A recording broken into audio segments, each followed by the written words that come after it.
વંદે માતરમ. તો મારી એજ્યુટચ ચેનલની અંદર આપ માટે આજે લઈને આવ્યો છું પાસ્ટ કન્ટિન્યુઅસ ટેન્સ.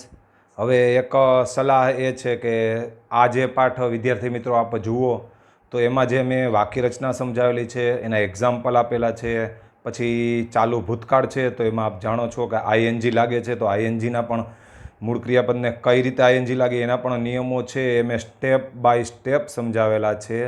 તો આ નિયમો છે, કદાચ તમને આ પાઠ ન સમજાય તો તમે એને પોઝ કરીને બેકવર્ડ ફોરવર્ડ કરીને શાંતિથી જોશો તો આ પાઠ છે તમને ચાલુ ભૂતકાળ છે આવડી જશે. તો આ મારી તમને સલાહ હતી. અસ્તુ. જય હિન્દ, જય ભારત.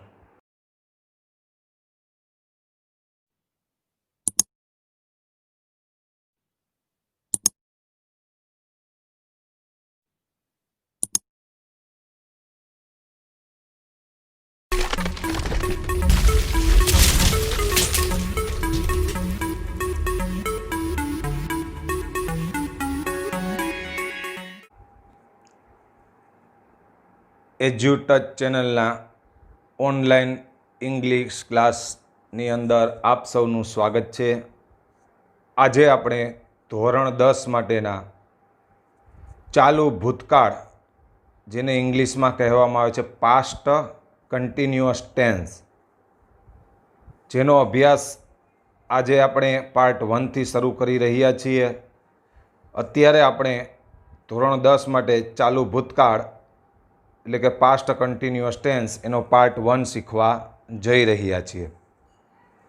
તો ટોપિકને શરૂ કરતાં પહેલાં હું આપ લોકોને એ વાત ક્લેરિફાઈ કરવા માગું છું કે સૌપ્રથમ તો ચાલુ ભૂતકાળ છે એનો ઉપયોગ શું છે, એટલે કે વ્યવહારમાં આપણે ચાલુ ભૂતકાળનો ઉપયોગ ક્યાં કરીએ છીએ. તો ચાલો મિત્રો સમજીએ. ભૂતકાળમાં કોઈ એક સમયે, જો ભૂતકાળમાં એટલે કે જે સમય વીતી ગયો છે, અત્યારે હાલમાં નહીં પરંતુ 2 દિવસ પહેલાં, થોડીક ક્ષણો પહેલાં, અહીં ભૂતકાળ છે એ સંદર્ભમાં લેવાનો છે કે 2 દિવસ પહેલાં, થોડીક ક્ષણોમાં, થોડી સેકન્ડ પહેલાં, બરાબર, એ ભૂતકાળમાં આવશે. ભૂતકાળમાં કોઈ એક સમયે કોઈ ક્રિયા ચાલુ હતી તે દર્શાવવા ચાલુ ભૂતકાળ એટલે કે પાસ્ટ કન્ટિન્યુઅસ ટેન્સ વપરાય છે. એટલે કે ભૂતકાળમાં માની લો કે થોડીક ક્ષણ પહેલાં અત્યારે વરસાદ આવતો હોય તો આપણે એમ કહી શકીએ કે થોડાક સમય પહેલાં હમણાં જ વરસાદ પડી રહ્યો હતો, બરાબર. તો એ ચાલુ ભૂતકાળનું વાક્ય છે. આપણે એક્ઝામ્પલ સમજીએ. I was making khichdi yesterday. જો અહીં યસ્ટરડે છે એ કાળસૂચક શબ્દ છે.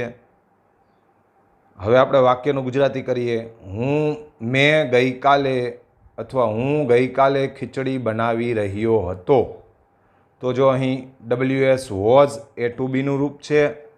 તમને મિત્રો ખબર છે કે સાદા ભૂતકાળમાં અથવા તો ગમે તે ભૂતકાળ હોય એમાં વોઝ અથવા વેર ટુ બીનું ક્રિયાપદ આવે છે. તો અહીં વોઝ મૂક્યું છે કેમ કે આગળ આઈ છે તો આઈ સાથે વોઝ આવે, બરાબર. આઈ વોઝ મેકિંગ ખીચડી. હવે જો સહાયકારક ક્રિયાપદ પછી છે મૂળ ક્રિયાપદ મેક, એને લાગ્યું છે આઈએનજી.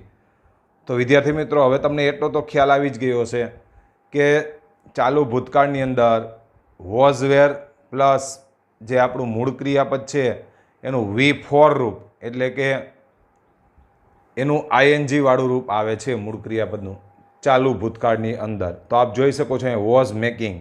હવે બીજું વાક્ય જોઈએ. They were playing cricket. તેઓ ક્રિકેટ રમી રહ્યા હતા. તો અહીં આપ જોઈ શકો છો વેર આપેલું છે. શા માટે? કારણ કે આગળ જુઓ તમે, ધ્યેય છે કર્તા તરીકે, THEY. તો તમે જાણો છો કે ધ્યેય છે એ ત્રીજો પુરુષ બહુવચન છે. જ્યારે આપણે કોષ્ટક ભણ્યા હતા ને વિભક્તિનું, ત્યારે આ વસ્તુ આપણે શીખ્યા હતા. ધ્યેય છે એ ત્રીજો પુરુષ બહુવચન છે. તો બહુવચનમાં વેર આવે છે ભૂતકાળમાં, અને બાકી બધે છે આઈ, બરાબર, યુ અને હી સી ઇટ. પ્રથમ પુરુષ એક વચન, યુ બીજો પુરુષ એક વચન અને હી સી ઇટ ત્રીજો પુરુષ એક વચન, અને કોઈ પણ નામ એમની સાથે વોઝ આવે છે. બાકી પ્રથમ પુરુષ બહુવચન વી, પ્રથમ પુરુષ બહુવચન યુ, બીજો પુરુષ બહુવચન યુ અને ત્રીજો પુરુષ બહુવચન યુ, એમની સાથે વેર આવે છે. ફરીથી આપ લોકોને કહી દઉં જેથી કરીને આપ લોકોને પાક્કું થઈ જાય. પ્રથમ પુરુષ એકવચન આઈ એની સાથે વોઝ, બીજો પુરુષ એકવચન વી યુ એની સાથે વોઝ, અને ત્રીજો પુરુષ એકવચન હી સી ઈટ અથવા કોઈ નામ એમની સાથે વોઝ. હવે આપણે વાત કરીશું બહુવચનની. તો કે પ્રથમ પુરુષ બહુવચન વી એમની સાથે વેર, બીજો પુરુષ બહુવચન યુ એમની સાથે વેર, અને ત્રીજો પુરુષ બહુવચન ધે એમની સાથે વેર. તો વોઝ અને વેર ક્યારે વપરાય એ આપને ખ્યાલ આવી ગયો. હવે વોઝ અને વેર છે વાપર્યા પછી તમારે મૂળ ક્રિયાપદનું આઈએનજી વાળું રૂપ કરવું રહેશે. કેમ કે અહીં તમે ફર્સ્ટ બે એક્ઝામ્પલમાં જુઓ, પહેલામાં તો વોઝ મેકિંગ આઈએનજી હતું, ત્યારબાદ ધે આવ્યું એટલે આપણે નિયમ મુજબ વેર મૂક્યું અને એની સાથે પ્લેનું આઈએનજી વાળું રૂપ મૂક્યું.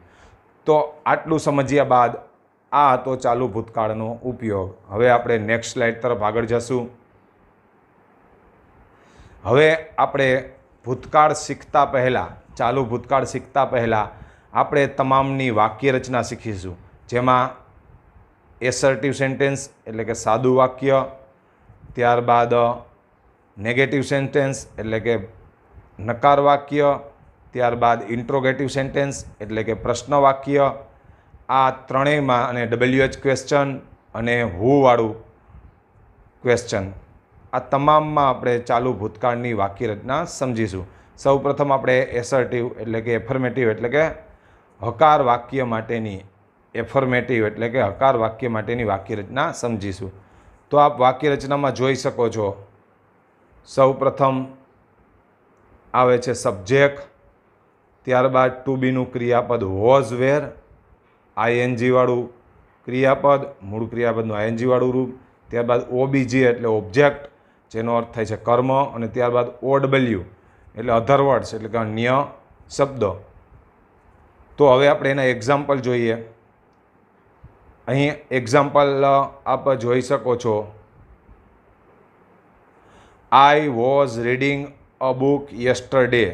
મેં ગઈકાલે એક બુક વાંચી રહ્યો હતો, અથવા હું ગઈકાલે એક બુક વાંચી રહ્યો હતો. તો જો અહીં આપણે વાક્ય રચના જોતા જઈએ તો સૌપ્રથમ આપણે સબ્જેક્ટ એટલે આઈ મૂકેલો છે, ત્યારબાદ ટુ બીનું રૂપ તો અહીં આપણે વોઝ મૂકેલ છે, ત્યારબાદ આઈએનજી વાળું તો અહીં રીડિંગ એટલે આઈએનજી વાળું રૂપ છે, ત્યારબાદ ઓબ્જેક્ટ એટલે કર્મ એ બુક છે, ત્યારબાદ અધર વર્ડ્સ એટલે કે યસ્ટરડે જે અધર વર્ડ્સ છે. હવે બીજું આપણે એક્ઝામ્પલ જોઈએ. They were playing a football. તેઓ ફૂટબોલ રમી રહ્યા હતા. તો અહીં આપ જોઈએ સબ્જેક્ટ ધેય છે, ત્યારબાદ આવે છે વોઝ વેર, તો અહીં આપણે ધેય છે એટલા માટે વેર મૂકેલું છે. ત્યારબાદ આવે છે આઈએનજી વર્બ, તો અહીં પ્લેઇંગ કરેલ છે. ત્યારબાદ આવે છે ઓબ્જેક્ટ, તો આ ફૂટબોલ છે. અધર વર્ડ્સ આ વાક્યની અંદર છે નહીં, જો હોય તો મૂકવાના, નહીંતર કોઈ વાંધો નહીં. હવે આપણે ત્રીજું વાક્ય જોઈએ. He was crying. તો આપ વાક્ય રચના પણ સામે જોઈ શકો છો એફર્મેટિવની. એફર્મેટિવની વાક્ય રચના થાય છે પહેલાં સબ્જેક્ટ, તો આપણે હી લીધેલ છે, ત્યારબાદ વોઝ અથવા વેર ટુ બીનું ક્રિયાપદ, તો અહીં આપણે વોઝ લીધેલ છે. ત્યારબાદ આવે છે વર્બ એટલે કે મૂળ ક્રિયાપદનું આઈએનજી વાળું રૂપ, તો અહીં મૂળ ક્રિયાપદ છે ક્રાય, એને લગાડી દીધું આપણે આઈએનજી એટલે કે તે રડી રહ્યો હતો. હવે અહીં ઓબ્જેક્ટ છે નહીં, અધર વર્ડ્સ પણ છે નહીં. તો આ હતી એફર્મેટિવ સેન્ટેન્સ એટલે કે હકાર વાક્ય માટેની ચાલુ ભૂતકાળની વાક્ય રચના.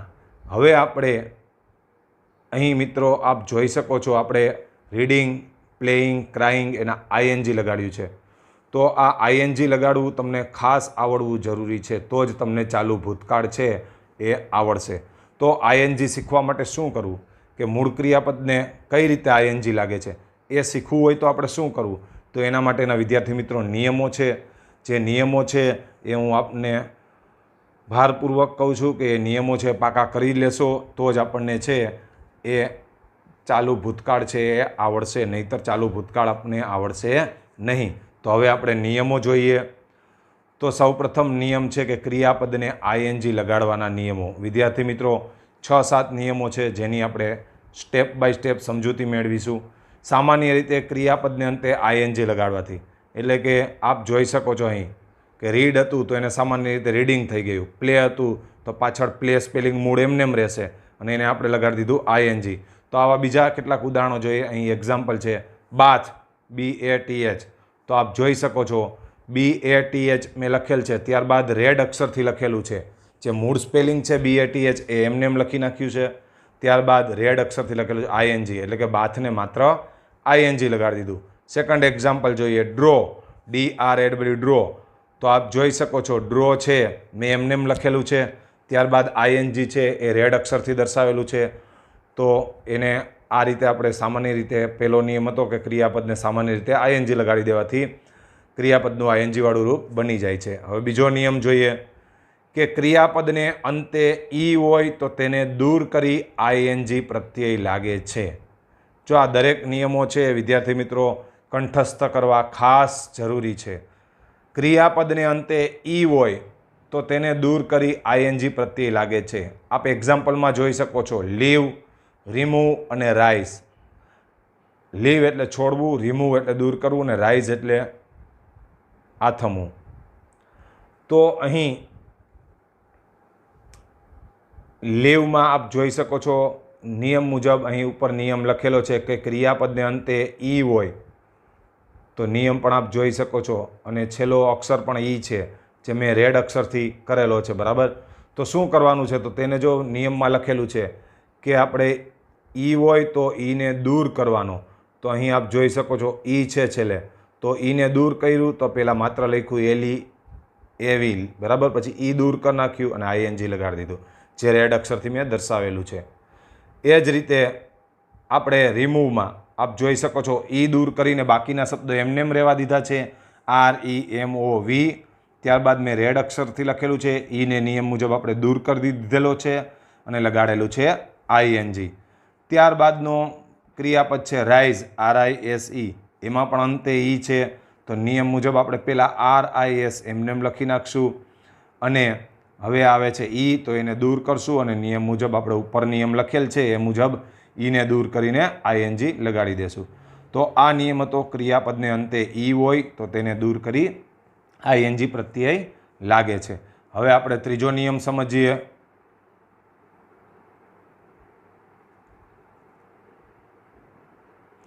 કે ક્રિયાપદને અંતે એલ આપેલ હોય તો તેને બેવડાવીને આઈએનજી લાગે છે. ક્રિયાપદને અંતે એલ આપેલ હોય એના તો તેને બેવડાવીને એટલે કે ડબલ કરીને, બેવડાવવું એટલે અહીં અર્થ થશે ડબલ, એટલે કે છેલ્લો અક્ષર એલ હોય ને તો એને વધારાનો એલ ઉમેરી દેવાનો, જેને કહેવાય છે ડબલ કરવું. આઈએનજી લાગે છે. હવે આપણે એક્ઝામ્પલ જોઈએ. દાખલા તરીકે અહીં એક ક્રિયાપદ છે કંટ્રોલ, CONTROL. તો આપ જોઈ શકો છો છેલ્લે એલ છે. તો હવે તમારે શું કરવાનું છે? આ નિયમમાં પહેલાં તમારે કંટ્રોલ એમનેમ લખી નાખવાનું છે, CONTROL લખી નાખ્યું. હવે નિયમ મુજબ આપણે ઉપર નિયમ જોતા જઈએ કે છેલ્લે એલ હોય તો તેને બેવડાવી દેવાનો. તો જો પાછો એલ કર્યો છે, બેવડાવી દેવાનો એટલે ડબલ કરવાનો. બીજો એલ તમને રેડ અક્ષરથી દેખાતો હશે તો ડબલ એલ થઈ ગયું અને બાદમાં આપણે આઈએનજી લગાડી દેવાનું રહેશે. એ જ રીતે ટ્રાવેલ, એમાં પણ છેલ્લો અક્ષર આપ જોઈ શકો છો રેડ અક્ષરથી મેં કરેલો છે, એલ છે. તો આપણે પહેલાં એમનેમ લખી નાખશું ટ્રાવેલ, TRAVEL નિયમ મુજબ. હવે એલને બેવડાવવાનો એટલે કે ડબલ કરવાનો, એટલે કે એલની બાજુમાં આપણે બીજો એલ જે લાલ અક્ષરથી આપણે દેખાય છે તો ડબલ એલ થઈ ગયા અને ત્યારબાદ આવે છે આઈએનજી. તો આ નિયમ હતો કે ક્રિયાપદને અંતે એલ હોય તો તેને બેવડાવીને આઈએનજી પ્રત્યય લાગે છે. હવે પછીનો નિયમ જોઈએ કે ક્રિયાપદને અંતે આઈ હોય તો તેના સ્થાને વાય મૂકી આઈએનજી લગાડવો. આનો અર્થ એ થયો કે જો છેલ્લે આઈ હોય તો આઈ સંપૂર્ણપણે તમારે કાઢી નાખવાના રહેશે અને એને બદલે વાય લગાડી દેવાનો અને પછી આઈએનજી લગાડવાનો. બરાબર. તો એક્ઝામ્પલ જોઈએ. માની લો કે અહીં DIE છે તો એમાં મેં જો IE છે છેલ્લે, જે મેં રેડ અક્ષરથી કરેલો છે. તો જો બીજા અક્ષરમાં માત્ર મેં જો એનું લખ્યું છે ડાઈંગ તો ડી જ લખ્યો છે. આઈ કાઢી નાખ્યા અને વાય મૂક્યો, પછી રેડ અક્ષરથી જો દેખાય છે આપ લોકોને આઈએનજી લખ્યું છે. બરાબર. ત્યારબાદ બીજું ઉદાહરણ છે ટાઈ. એમાં પણ આઈ આવે છે જે રેડ અક્ષરથી દર્શાવેલ છે. તો એમાં આઈ નીકળી જશે તો પેલો ટી એમનેમ રહેવા દીધો છે, આઈની જગ્યાએ વાય લગાડી દીધો, પછી મેં રેડ અક્ષરથી નિયમ મુજબ આઈએનજી લખી નાખ્યું છે. તો આ નિયમ હતો ક્રિયાપદને અંતે આઈ હોય તો તેના સ્થાને વાય મૂકી અને આઈએનજી પ્રત્યય લાગે છે. હવે નેક્સ્ટ રૂલ્સ તરફ આપણે આગળ વધીશું. ક્રિયાપદને અંતે વાય હોય તો વાયનો આઈ થતો નથી. જો ધ્યાન રાખજો, ક્રિયાપદને અંતે વાય હોય તો આ નિયમમાં વાયનો આઈ થતો નથી, પરંતુ માત્ર આઈએનજી લાગે છે. એના થોડા એક્ઝામ્પલ જોઈએ આપણે. એક્ઝામ્પલ ફ્લાય FLY, તો એમાં વાય છે, બરાબર, તો એનો વાયનો આઈ નથી થતો. જો તો પહેલાં મેં FLY એમને લખી નાખ્યું અને આઈએનજી રેડ અક્ષરથી દર્શાવેલ છે, બરાબર. તો જો આગળનો સ્પેલિંગ FLY હતો એ તો મૂળ સ્પેલિંગ એમનેમ જ રહ્યો FLY, રેડી. અને માત્ર આપણે નિયમ મુજબ શું લગાડી દીધું, આઈએનજી. ત્યારબાદ ટ્રાય, એમાં પણ વાય છે તો વાય એમનેમ રહેવા દીધો અને માત્ર આઈએનજી આપ રેડ અક્ષરથી જોઈ શકો છો, ટ્રાઇંગ. ત્યારબાદ સે, તો એમાં પણ છેલ્લે વાય છે તો વાય એમનેમ રહેવા દીધો છે અને માત્ર આઈએનજી લગાડેલું છે તો બને છે SAYING. તો આ નિયમ હતો, ક્રિયાપદને અંતે વાય હોય તો વાયનો આઈ થતો નથી, પરંતુ માત્ર આઈએનજી પ્રત્યે લાગે છે. હવે આપણે નેક્સ્ટ અહીં રૂલ્સ છે સંપૂર્ણપણે પૂરા થઈ જાય છે. હવે આપણે અગાઉ જે જોઈ હતી તે એફર્મેટિવની સેન્ટેન્સની વાક્યરચના જોઈ હતી ચાલુ ભૂતકાળમાં, એટલે કે હકાર વાક્યમાં. હવે અહીં સેન્ટેન્સ સ્ટ્રક્ચર, પરંતુ નેગેટિવ સેન્ટેન્સ એટલે કે નકાર વાક્યમાં વાક્યરચના આપણે જોઈ શકીએ છીએ. તો એમાં સૌપ્રથમ સબ્જેક્ટ આવે છે એટલે કે કર્તા. ત્યારબાદ ટુ બીનું ક્રિયાપદ વોઝ અથવા વેર, ચાલુ ભૂતકાળ છે એટલે વોઝ અથવા વેર જ આવશે. ત્યારબાદ અહીં વધારાનું આવશે નોટ, કારણ કે નકાર વાક્ય છે તો આપ જાણો છો કે નકારમાં આપણે ક્રિયાપદ ટુ બીનું જે ક્રિયાપદ છે એની પાછળ આપણે નોટ લગાડીએ છીએ, એટલે અહીં વોઝ વેર પાછળ મેં નોટ મૂકેલું છે. ત્યારબાદ આપણે જેમ હતી એમ જ વાક્યરચના આવશે.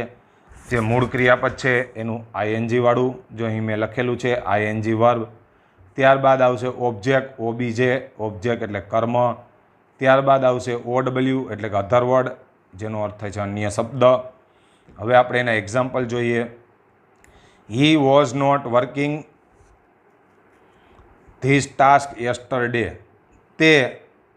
તેણે ગઈકાલે ધીસ ટાસ્ક એટલે આ કાર્ય કરી રહ્યો ન હતો. તો જો અહીં સબ્જેક્ટ તરીકે હી છે. ત્યારબાદ હી સાથે આપણે નિયમ જે સમજ્યા હતા કે હી છે એ ત્રીજો પુરુષ એકવચન છે તો એની સાથે વોઝ આવશે. વોઝ પછી વોઝ વેર ટુ બીનું રૂપ મૂક્યા પછી આપણે નોટ મૂકીએ છીએ. ત્યારબાદ વાક્ય રચનામાં આપ જોતા જાઓ વિદ્યાર્થી મિત્રો, આઈએનજી છે તો વર્ક છે એ મૂળ ક્રિયાપદ છે અને આપણે આઈએનજી લગાડ્યું છે. જે આગળ નિયમો સમજ્યા હતા આપણે એ મુજબ થઈ જશે WORKING, નિયમ મુજબ જે હમણાં આપણે આગળ સમજ્યા હતા. ત્યારબાદ આવે છે ઓબ્જેક્ટ એટલે કે કર્મ, તો અહીં કર્મ છે ધીસ વીક. ત્યારબાદ આવે છે અધરવર્ડ, અન્ય શબ્દ જે કાળસૂચક શબ્દ છે, યસ્ટરડે ગઈકાલે, જે ભૂતકાળ સૂચવે છે, બરાબર. તો આ નેગેટિવ વાક્ય રચના મુજબ આપણું વાક્ય છે બની ગયું છે. ત્યારબાદ સેકન્ડ એક્ઝામ્પલ જોઈએ. They were not coming to Ahmedabad that day, તેઓ પહેલા દિવસે અહેમદાબાદ આવી રહ્યા નથી. તો અહીં કર્તા તરીકે ધ્યેય છે, ધ્યેય છે કર્તા, એ ત્રીજો પુરુષ બહુવચન છે તો એની સાથે વોઝ નહીં આવે. નિયમ મુજબ ત્રીજા પુરુષ બહુવચનમાં વેર આવશે, તો આપણે ટુ બીનું ક્રિયાપદ વેર મૂકેલું છે. હવે નકાર વાક્યની વાક્યરચના ઉપર જોતા જાઓ. ટુ બીનું ક્રિયાપદ વોઝ વેર, પછી આવે છે નોટ, તો આપણે નોટ મૂકી દીધું.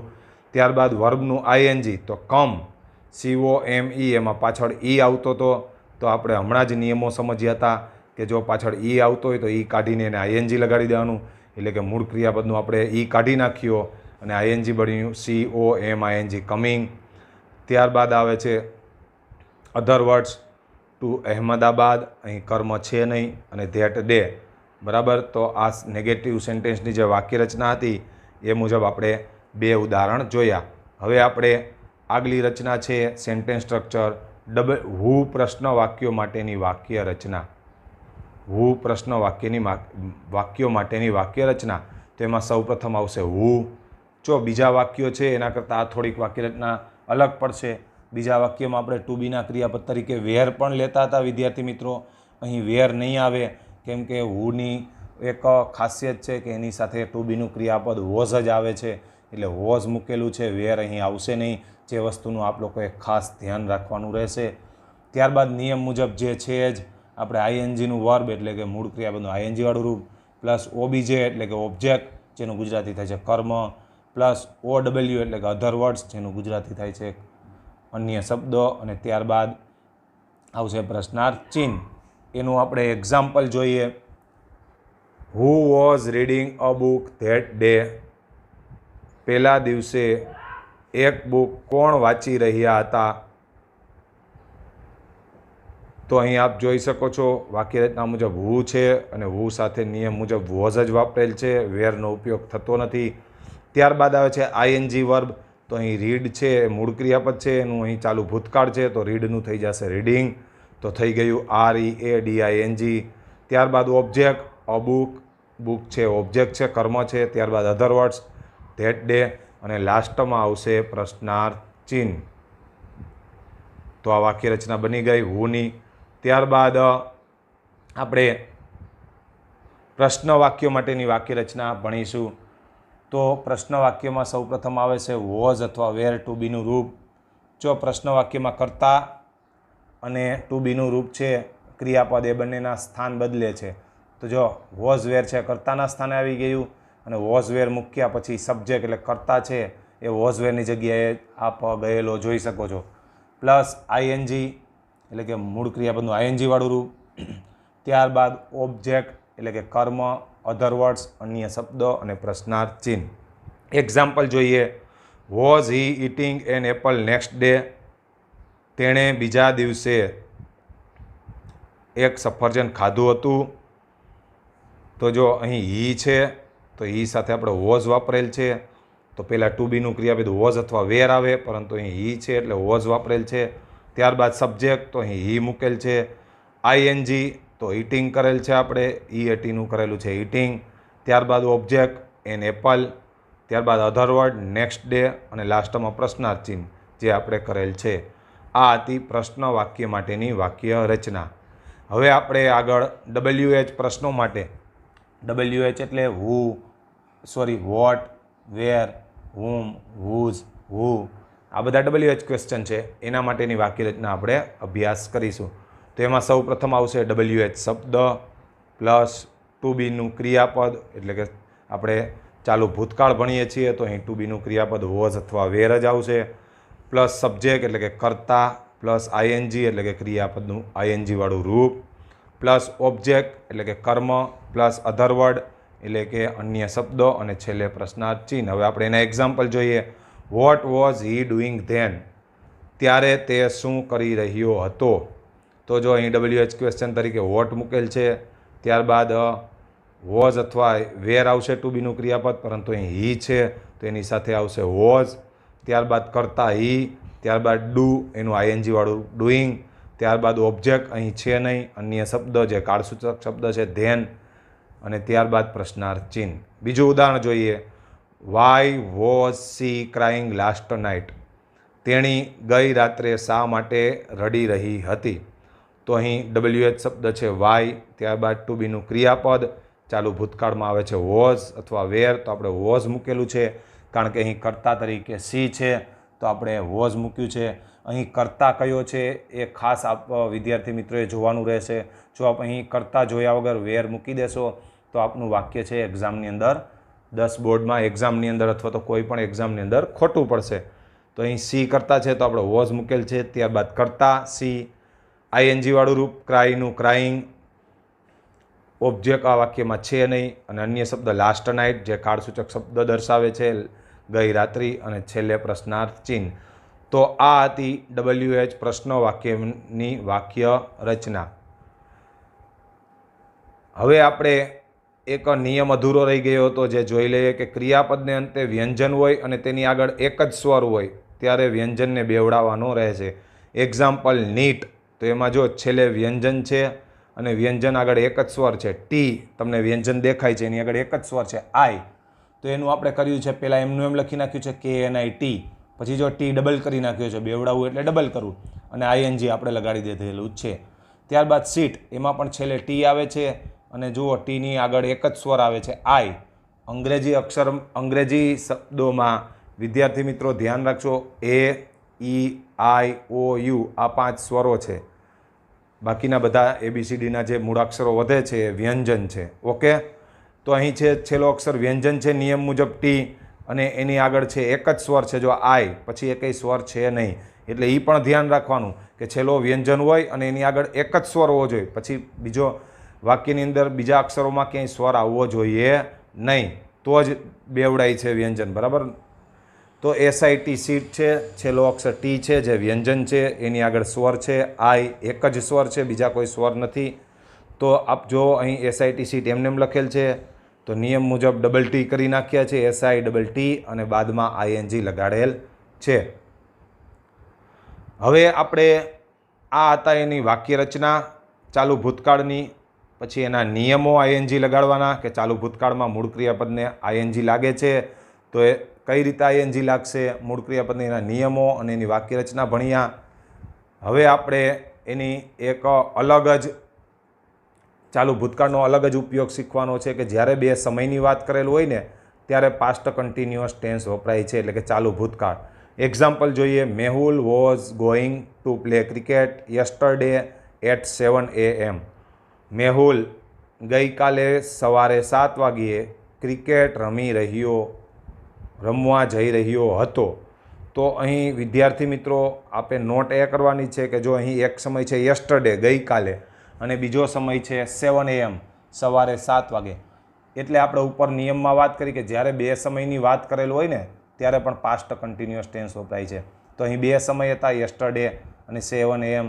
તો અહીં આપ જોઈ શકો છો વોઝ ગોઈંગ વાપરેલું છે, એટલે કે વોઝ એટલે કે પાસ્ટ ટેન્સ અને ગોઈંગ એટલે કે કન્ટિન્યુઅસ ટેન્સ, પાસ્ટ કન્ટિન્યુઅસ ટેન્સનો ઉપયોગ કરેલો છે. બે સમયની વાત કરેલું હોય ત્યારે પણ પાસ્ટ કન્ટિન્યુઅસ ટેન્સનો ઉપયોગ થાય છે.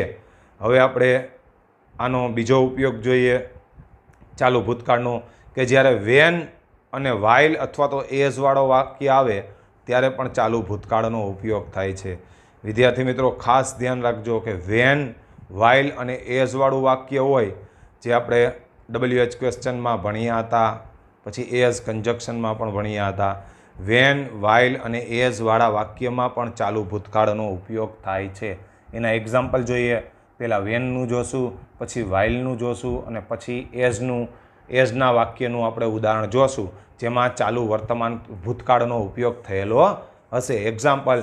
Van Mayur came in to the room all the friends were waiting.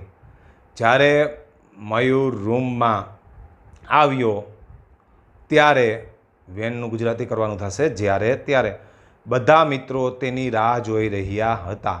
તો જો અહીં પેલો જે વેન સાથે વાક્ય છે એમાં સાદો ભૂતકાળ વપરાયેલો છે.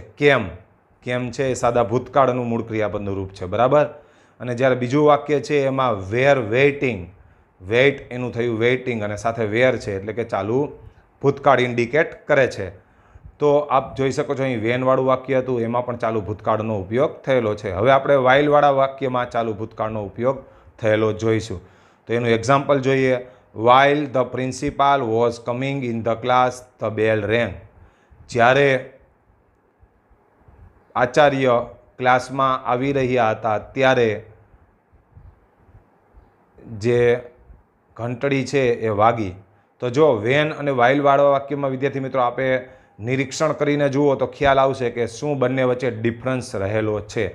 તો વેનવાળું વાક્ય છે એમાં જે વેનવાળું વાક્ય છે એની સાદો ભૂતકાળ, ઉપરના વાક્યમાં જો કેમ જે સાદો ભૂતકાળ દર્શાવે છે, સાદો ભૂતકાળ હતો અને પછીનું વાક્ય હતું એમાં ચાલુ ભૂતકાળનો ઉપયોગ થયેલો હતો.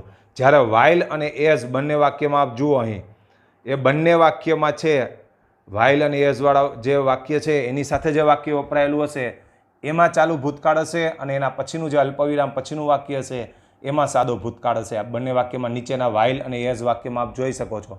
તો વાઇલમાં જો was coming, the principal was coming જે ચાલુ ભૂતકાળ દર્શાવે છે અને અલ્પવિરામ પછીનું વાક્ય ધ બેલ રેંગ, તો રેંગ એટલે ચાલુ જે સાદો ભૂતકાળ દર્શાવે છે. તો આ રીતે વાઇલવાળા વાક્યમાં પણ ચાલુ ભૂતકાળનો ઉપયોગ થાય છે. હવે આપણે છેલ્લું ઉદાહરણ જોઈએ એઝવાળું. As our car was passing through the sea we saw a whale. જ્યારે અમે સમુદ્ર બાજુમાંથી અમારી કાર પસાર થઈ રહી હતી ત્યારે અમે એક વેલ જોઈ. તો જો અહીં એઝવાળું વાક્ય છે તો પાસિંગ, વોઝ પાસિંગ એટલે ચાલુ ભૂતકાળ. તો મેં ઉપર તમને વાત કરી હતી જ્યારે વેન, વાઇલ અને એઝવાળું વાક્ય હોય ત્યારે ચાલુ ભૂતકાળનો ઉપયોગ થાય છે. તો અહીં વેન, વાઇલ અને છેલ્લું છે એઝવાળું વાક્ય છે. એમાં આપ જોઈ શકો છો વોઝ પાસિંગ એટલે કે ચાલુ ભૂતકાળનો ઉપયોગ થયેલો છે. તો અહીં અને બીજું વાક્ય છે અલ્પવિરામ બાદનું, એમાં સાદો ભૂતકાળ તરીકે ઉપયોગ થયેલો છે. વી સો એટલે જે મૂળ ક્રિયાપદનું ભૂતકાળનું રૂપ દર્શાવે છે, સો, બરાબર. તો એ એ સાદો ભૂતકાળ દર્શાવે છે કે એટલે કે અલ્પવિરામ પછીનું વાક્ય છે સાદા ભૂતકાળમાં દર્શાવેલું છે. તો આપ અહીં જોઈ શકો છો વેન, વાઇલ અને એઝવાળું વાક્ય હતું એમાં ચાલુ ભૂતકાળનો ઉપયોગ આપણે કરી શકીએ છીએ. પરંતુ વેન અને વાઇલ એઝ છે એની વાક્ય રચના સરખી છે, પરંતુ વેનની વાક્ય રચના છે વાઇલ અને એઝ વાક્ય રચના કરતાં થોડીક અલગ છે. કઈ રીતે? તો આપ જોઈ શકો છો, મેં અહીં એક્ઝામ્પલ પણ આપ લોકોને આપેલા છે કે વેનવાળું વાક્ય હતું એમાં વેન સાથે જે વાક્ય હશે એ સાદા ભૂતકાળમાં હશે. આપ જોઈ શકો છો 3 વાક્ય મેં આપને સમજાવ્યા પણ હતા, હવે સમજાવતો નથી. અને વાઇલ અને એઝવાળું વાક્ય છે એમાં જે વાઇલ અને એઝ સાથે વાક્ય વપરાશે એમાં જે છે એ વાઇલ અને એઝવાળા વાક્ય સાથે ચાલુ ભૂતકાળનો ઉપયોગ થશે. એટલે કે જે વેનવાળું વાક્ય છે એના કરતાં વાઇલ અને એઝવાળા વાક્યમાં થોડુંક ઉલટું છે. આપ જોઈ શકો છો એક્ઝામ્પલ દ્વારા પણ. તો અહીં આપણો જે ચાલુ ભૂતકાળ છે એ ભાગ 1 પૂર્ણ થાય છે. હવે નેક્સ્ટ ભાગ 2 પાર્ટ 2માં આપણે ભાગ 2માં આપણે છે આની એક્સરસાઇઝ જોઈશું કે પરીક્ષામાં આના કઈ રીતે સેન્ટેન્સ પૂછાય છે, આના સેન્ટેન્સ કઈ રીતે પૂછાય છે, આની બ્લેન્ક્સ કઈ રીતના પૂછાય છે. તો આશા રાખું છું વિદ્યાર્થી મિત્રો કે આપ લોકો છે આપણે આ જેટલા પણ સૌપ્રથમ તો આપણે આની વાક્ય રચનાઓ જોઈ, હકાર વાક્ય માટેની, નકાર વાક્ય માટેની, પ્રશ્નાર્થ વાક્ય માટેની, WH ક્વેશ્ચન માટેની અને હુ માટેની. ત્યારબાદ આમના નિયમ જોયા કે મૂળ ક્રિયાપદને આપણે ચાલુ ભૂતકાળમાં ING લગાડીએ છીએ તો એ ING છે કઈ રીતે લાગે છે, એમનેમ જ લાગી જાય છે ના, તો એના પણ નિયમો હોય છે. તો આ નિયમો અને વાક્ય રચના જો આપ પાકી કરી લેશો તો આપણને 100% છે ચાલુ ભૂતકાળનું સોલ્યુશન થઈ જ જશે વિદ્યાર્થી મિત્રો. અને હું તમને બીજી એક સલાહ આપું છું કે આ મારો ટોપિક જોયા પછી વારે વારે આપ ચાલુ ભૂતકાળની છે એ બીજા અધર જે કોઈ પણ આપની પાસે મટીરિયલ પડેલું હોય તો એમાંથી આપ ચાલુ ભૂતકાળની પ્રેક્ટિસ કરી શકો છો. તો અહીં મારો પીરિયડ છે પૂર્ણ કરું છું. જય હિન્દ, જય ભારત.